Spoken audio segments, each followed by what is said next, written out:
Le camion des miracles. Tout commença par un seul camion sur une route solitaire. Mais en quelques heures à peine, des milliers de voitures le suivaient, aimantées par une apparition que nul ne pouvait expliquer. Sur le flanc blanc de sa remorque surgissait une image qui défiait la raison, la Vierge Marie, avançant comme si elle parcourait l'Amérique entière. Certains disaient que c'était elle qui chevauchait les routes, et que les miracles ne faisaient que commencer. La nuit sur l'Interstate 40 s'embrasait. Des phares alignés s'étiraient comme un fleuve de feu sous le ciel sans lune. Dans sa voiture de patrouille, la lieutenante Rebecca Cole serrait le volant, les gyrophares lançant leurs éclats bleus et rouges dans l'obscurité. Elle murmura, la voix brisée. Je n'ai jamais vu une chose pareille.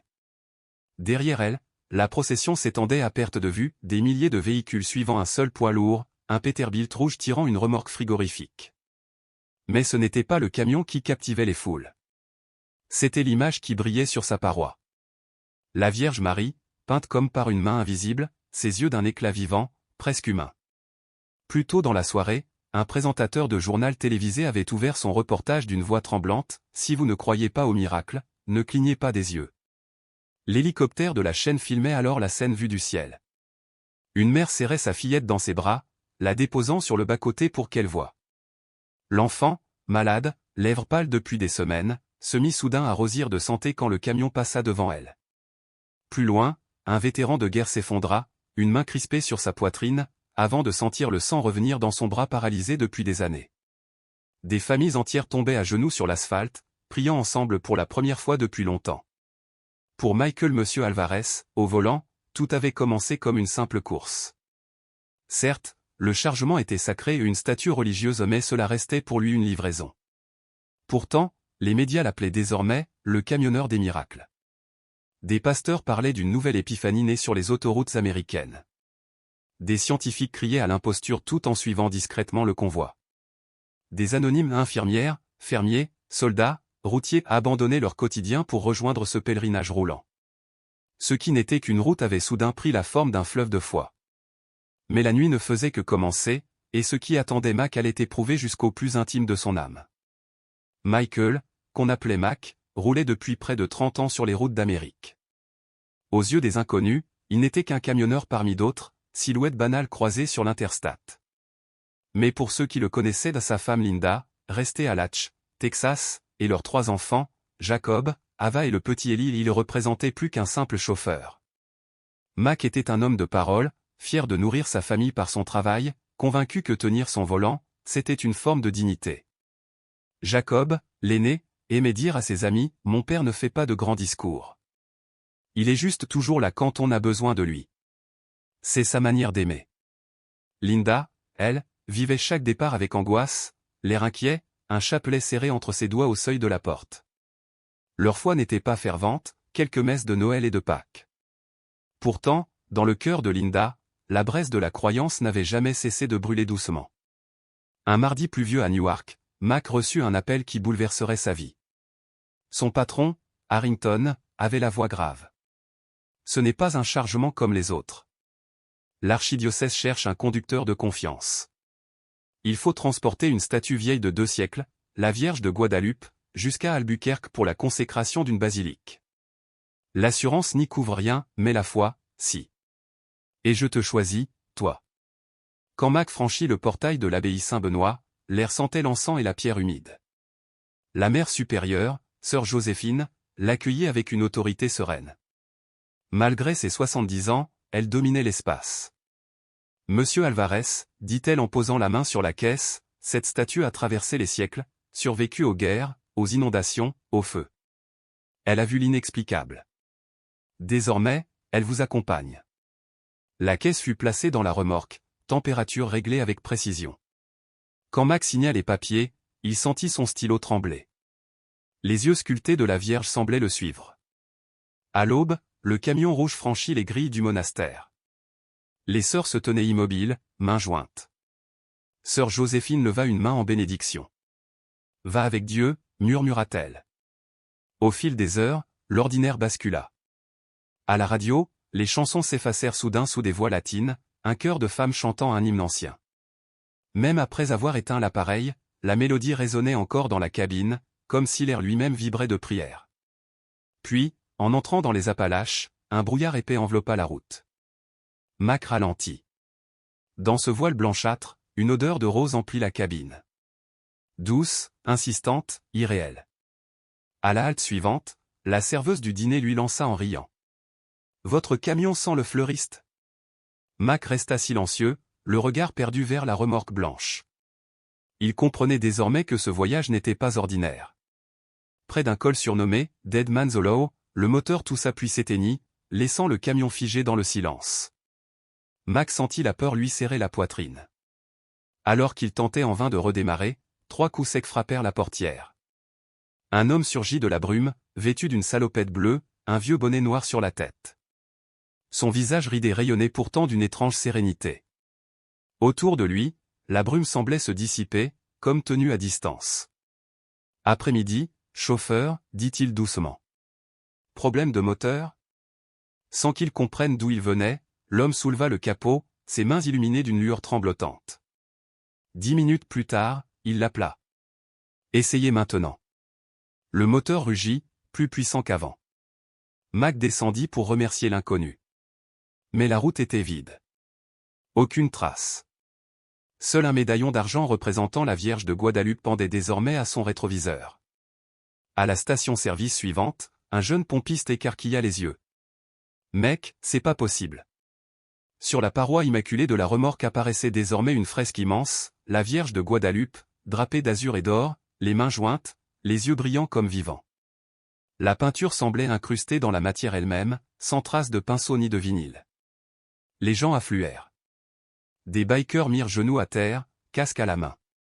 Une mère plaqua le front de son enfant contre l'image en murmurant une prière. Des adolescents filmaient en direct, tremblants, « Je vous jure, ce n'était pas là tout à l'heure. C'est sacré. » Dans le dîner, les discussions fusaient. « Je l'ai vu garer son camion, » dit une serveuse à un journaliste.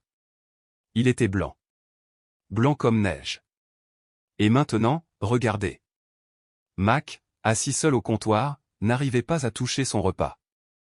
Il craignait de détourner les yeux, persuadé que l'image s'effacerait. Mais elle restait, éclatante, inaltérable. Lorsqu'il sortit, une foule l'entourait. Certains touchaient sa manche, d'autres lui demandaient de prier pour eux. Il leva les mains, la voix rauque. « Je ne suis qu'un chauffeur. Je ne sais pas ce qui se passe. » Une femme serra son chapelet, les yeux brillants. « Peu importe. C'est votre camion qu'elle a choisi. » Et la foule acquiesça. Mac reprit la route.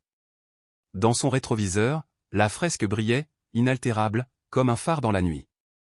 Le camion n'était plus seulement une machine de métal et de roues.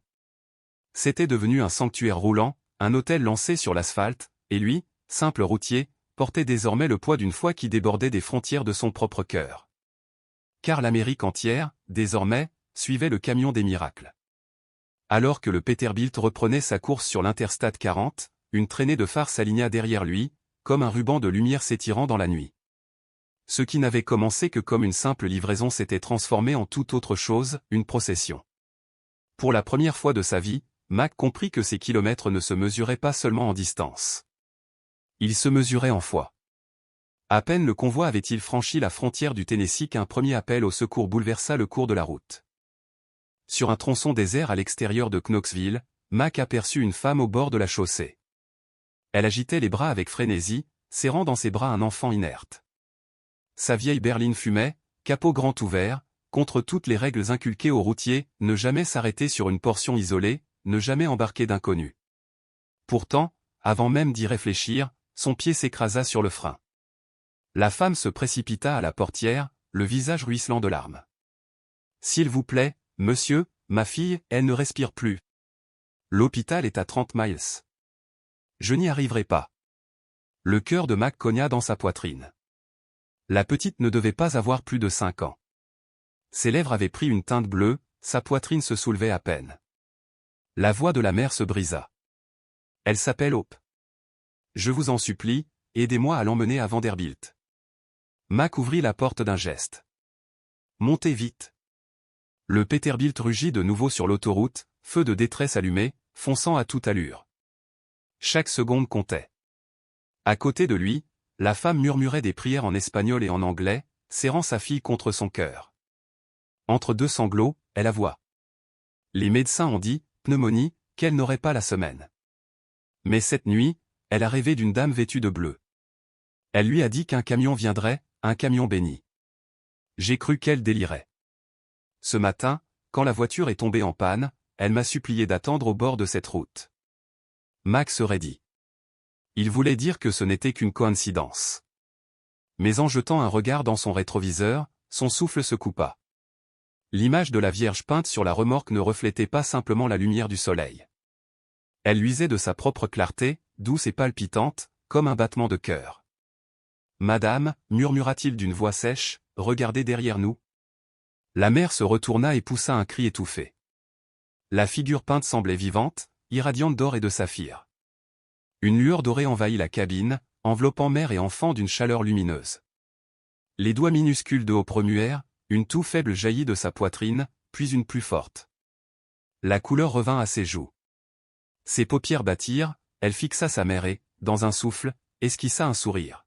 « Mama, la dame est venue. » Le cri de la femme remplit la cabine, un mélange d'émerveillement et de soulagement. « Gracia a Dio, merci Seigneur. » Lorsque le camion dérapa enfin dans la baie d'urgence de l'hôpital pour enfants Vanderbilt à Nashville, des médecins accoururent aussitôt. Machine, examen, radio. L'effervescence dura 1 heure avant que l'équipe médicale ne ressorte, le visage marqué d'incrédulité. « Ses poumons sont clairs », annonça le médecin-chef. Complètement clairs. Hier, les radios montraient une pneumonie avancée.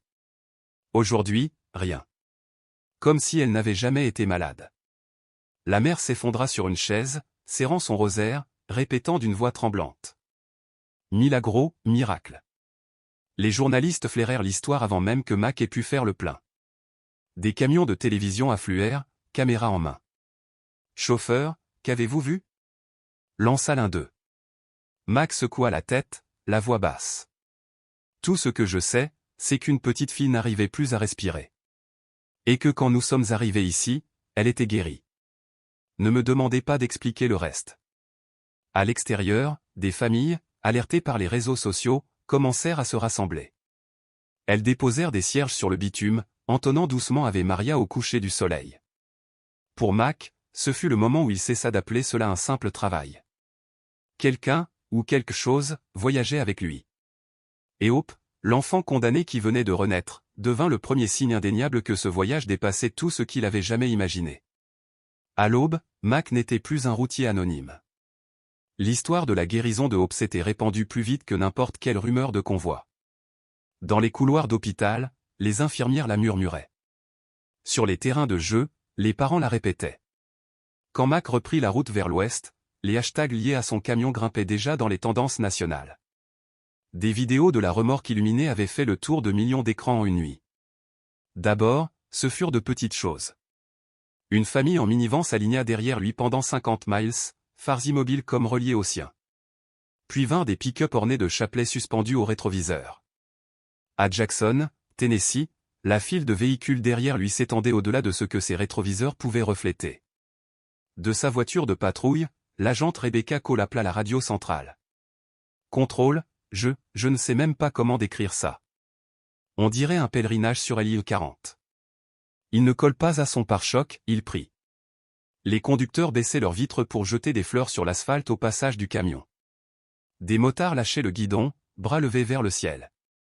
Dans des bus, des adolescents collaient des pancartes peintes contre les vitres, « Priez pour nous, camion du miracle ». Le téléphone de Mac vibrait sans répit. Sa femme, Linda, lui écrivait. « Mac, aux infos, il t'appelle le prophète de l'autoroute. Tu es en sécurité ?» Son fils Jacob lui envoya une vidéo TikTok, une vue de drone montrant le convoi, sous-titré Un exode moderne. Les reporters se massaient sur les ponts, filmant le cortège. Une présentatrice, la voix brisée par l'émotion, déclara. « Mesdames et messieurs, ce n'est pas un embouteillage. C'est un sanctuaire en marche. » Les témoignages affluaient. Un vétéran du Vietnam, les larmes coulant sur ses joues marquées, confia. « Je voulais voir si c'était vrai. Mais quand ce camion m'a dépassé, les cauchemars qui me hantent depuis 50 ans, se sont éteints. » Une jeune mère, dans une vieille Honda, chuchota à sa sœur. Dès qu'on s'est mis derrière lui, mon bébé a cessé de pleurer. Il n'a pas dormi depuis des jours. Maintenant, il repose. À une halte près de Memphis, la ferveur prit un tournant inattendu. Des familles sortirent de leur voiture, s'agenouillant dans l'herbe. Mac tenta de rester discret, mais un adolescent en béquille s'approcha, les yeux implorants. Mac posa simplement une main sur son épaule. Le silence tomba. Puis le garçon fit un pas sans béquille. Puis un autre. L'acclamation qui s'éleva fit trembler les collines du Tennessee. Mac remonta dans sa cabine, bouleversé. Il n'était pas un guérisseur, ni un prédicateur. Pourtant, la foi de ceux qui l'entouraient semblait allumer une flamme inexplicable. À mesure que le soleil disparaissait, le convoi s'allongeait, semis, voitures, motos, bus d'église. Tous convaincus de faire partie de quelque chose de sacré. Cette nuit-là, sous la voûte étoilée, la route ne portait plus seulement des véhicules. Elle portait des prières. Chaque borne kilométrique ressemblait moins à une mesure de distance qu'à un pas vers un destin. Quand le convoi entra en Oklahoma, l'autoroute était devenue une cathédrale roulante. Des hélicoptères de presse tournoyaient au-dessus, projecteurs braqués sur le ruban lumineux. Chers téléspectateurs, ce que vous voyez n'est pas un rassemblement politique ni un concert. C'est la foi en mouvement sur l'île 40, commentait un journaliste en direct. À Oklahoma City, Mac accepta à contre-cœur de s'arrêter à l'hôpital universitaire. Les médecins voulaient revoir Hope, la fillette guérie à Nashville. Le hall était bondé de familles priant à voix basse. Le docteur Aaron Carter, spécialiste réputé, l'accueillit, tenant 2 radios dans ses mains tremblantes. « Voici celle d'hier », expliqua-t-il. « Poumons infectés, condamnés. Et voici celle d'aujourd'hui. Des poumons clairs, sains. Si je n'avais pas les mêmes identifiants, je jurerais qu'il s'agit de 2 enfants différents. Je n'ai aucune explication. » Dans les couloirs, des infirmières s'essuyaient les yeux. Une murmura. « Je l'ai vue suffoquer. Et maintenant, elle court dans le couloir. » Les journalistes cernèrent Mac. « Monsieur Alvarez, croyez-vous avoir guéri cet enfant ?» Sa voix resta calme. « Je n'ai guéri personne. J'ai juste conduit un camion. Ce qui s'est passé, ce n'était pas moi. » Dehors, le parking devint un sanctuaire improvisé. Des familles touchaient la remorque, murmurant des prières pour des guérisons, des réconciliations, des délivrances. Quand les phares balayèrent l'image de la Vierge, certains jurèrent qu'elle avait scintillé comme un vitrail au soleil levant. Un policier s'approcha, casquette à la main. « Monsieur, ma femme est en fauteuil depuis 20 ans. Ce soir, quand elle a vu votre camion, elle s'est levée. Je ne sais pas quoi faire de ça, mais je dois vous remercier. » Mac ne répondit que d'un hochement de tête, montant dans son camion. Lorsqu'il redémarra, la foule ne se contenta plus de suivre, elle chanta. Amazing Grace s'éleva de centaines de voix, portées par les klaxons et les moteurs comme un cœur d'acier. Ce fut en Oklahoma City que tout bascula. Les sceptiques, les médecins, les journalistes eux-mêmes, reconnurent qu'il se passait quelque chose d'inexplicable. Et les croyants, eux, savaient désormais avec une certitude ardente qu'ils vivaient un signe. À mesure que le convoi progressait vers l'ouest, la plaine du Texas s'ouvrait comme une mer de feu sous le crépuscule. Les phares derrière Mac formaient une comète vivante. Sur un tronçon isolé, une famille en détresse l'arrêta encore. Un garçon malade, à bout de souffle, allongé à l'arrière d'un van en panne. Des prières murmurées. Puis le miracle répété, moteur qui rugit sans clé tournée, enfant qui se redresse et demande. « Où est la dame en bleu ?» Elle était là, près du camion. Tous jurèrent l'avoir aperçue, silhouette lumineuse, main levée en bénédiction. Le père s'effondra contre Mac en pleurs. Le garçon, souriant, déclara qu'elle lui avait promis de grandir fort. Ce soir-là, en entrant à Amarillo, les cloches des églises sonnèrent toutes ensemble, sans qu'aucun calendrier ne les prévût. Des milliers de voix chantèrent à gré de Touar, unies comme une seule prière. Le convoi n'était plus seulement une suite de véhicules, c'était une communauté, soudée non par une destination, mais par une foi partagée. Et Mac, le routier taciturne, comprit qu'Amarillo n'était pas l'apogée. Ce n'était que le prélude. Car désormais, chaque mile parcouru n'était plus une distance. C'était un pas vers l'infini. Ses paumes agrippaient le volant avec une force désespérée, les jointures blanchies par la tension. Il n'avait jamais demandé à devenir le centre d'une telle scène, mais les milliers de personnes qui s'amassaient à chaque carrefour ne se souciaient pas de son identité. Ce n'était pas l'homme qu'il suivait, mais ce qui semblait se déployer dans son sillage. À l'hôpital universitaire du Nouveau-Mexique, on l'attendait. Médecins, prêtres, familles entières s'étaient rassemblées. L'archevêque de Santa Fe se tenait à l'entrée, encadré de religieuses et d'infirmières tentant de contenir une marée d'angoisse et d'espérance. Parmi les nombreux cas désespérés, un nom particulier avait marqué les esprits, celui de Valentina, une fillette de 6 ans atteinte d'une leucémie fulgurante. Les médecins lui donnaient moins de 24 heures à vivre. Ses parents, déchirés par la douleur, avaient supplié Mac de faire passer son camion devant la fenêtre de sa chambre. À contre-cœur, il avait accepté.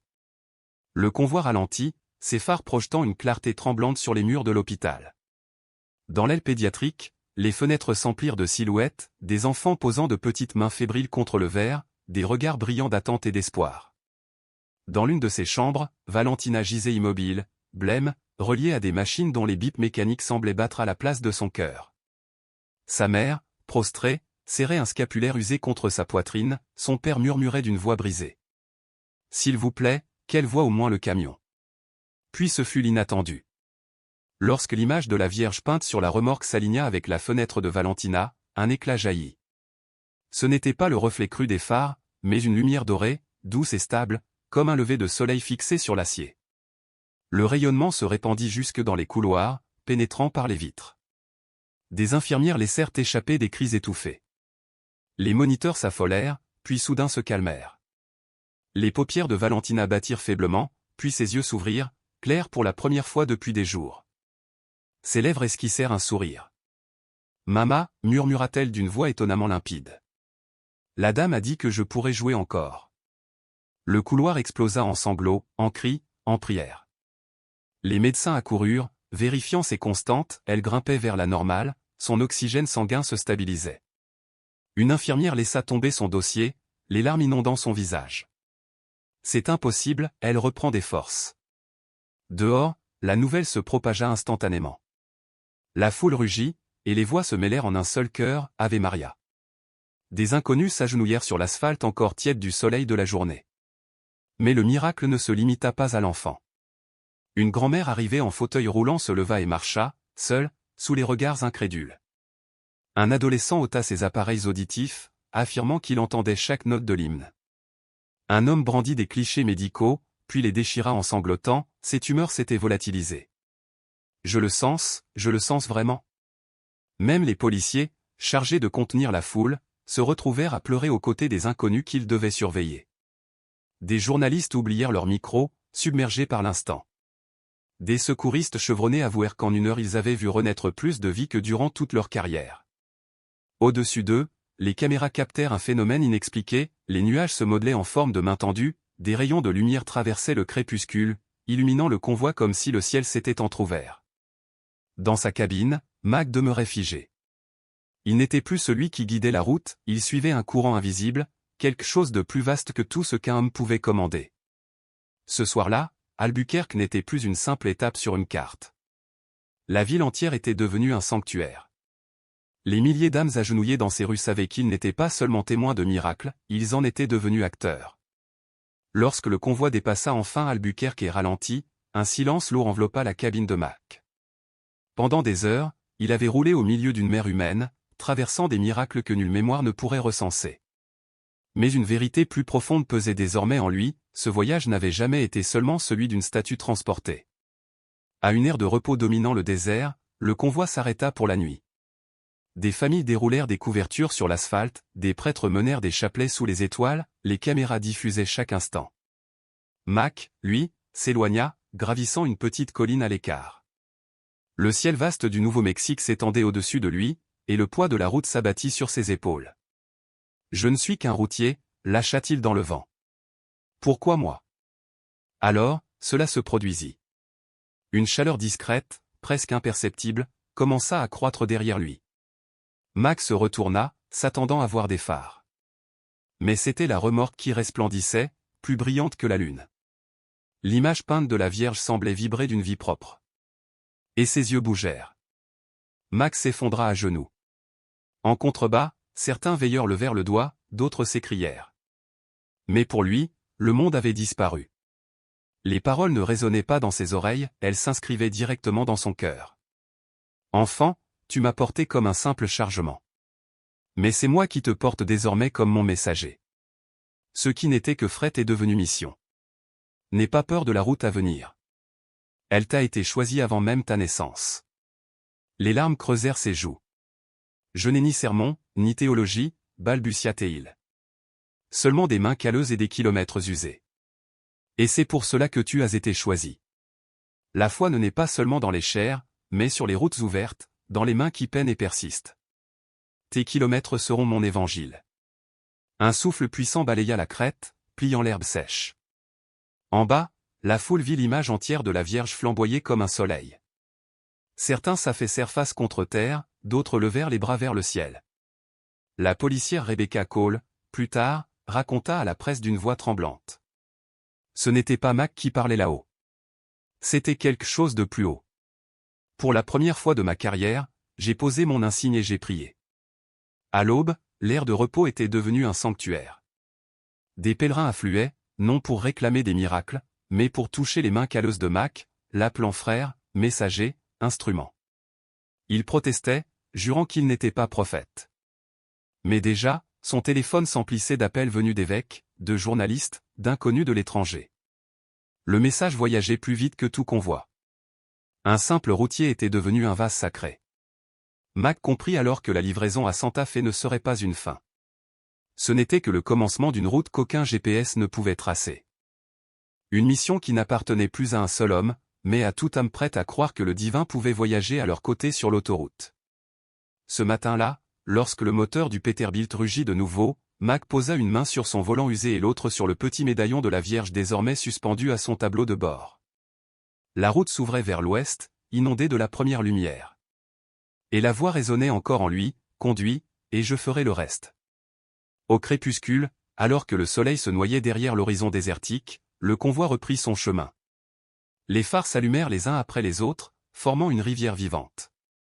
Ce qui avait commencé comme la mission solitaire d'un routier s'était métamorphosé en un fleuve de foi traversant l'Amérique. Des étrangers désormais voyageaient côte à côte, liés non par une destination, mais par une espérance commune. Un fermier du Kansas, qui avait parcouru des centaines de kilomètres juste pour voir la remorque lumineuse, déclara plus tard. « Je ne suis pas rentré avec des preuves. Je suis rentré avec la paix. Et ça suffit. » Une infirmière d'Albuquerque murmura. « J'ai tenu des enfants mourant dans mes bras, mais cette nuit-là, j'ai tenu une enfant qui a vécu. Et je sais que ce n'était pas moi. C'était quelque chose de saint. » Même les sceptiques durent admettre qu'un changement avait eu lieu. Des reporters venus débusquer une supercherie se retrouvèrent à genoux sur l'asphalte, priant à voix basse, leurs caméras abandonnées. Et Mac, toujours le même homme aux mains calleuses et aux os usés par la route, portait désormais une mission plus lourde que n'importe quelle cargaison. La route devant lui n'appartenait plus seulement à son camion. Elle appartenait à chaque personne décidée à croire que les miracles touchaient encore ce monde, que la foi pouvait unir des cités entières, que l'espérance transformait des étrangers en familles. L'histoire du routier miraculeux n'était plus seulement la sienne. Elle était devenue celle de tous. Et à vous, qui écoutez ces mots, si ce voyage a éveillé quelque chose dans votre cœur, ne laissez pas cette flamme s'éteindre quand l'écran se noircit. Faites-la vivre. Transmettez-la. Car la foi grandit lorsque nous marchons ensemble. Le plus grand miracle n'est pas seulement ce qui s'est produit sur la route cette nuit-là. C'est ce qui peut naître en vous, dès aujourd'hui.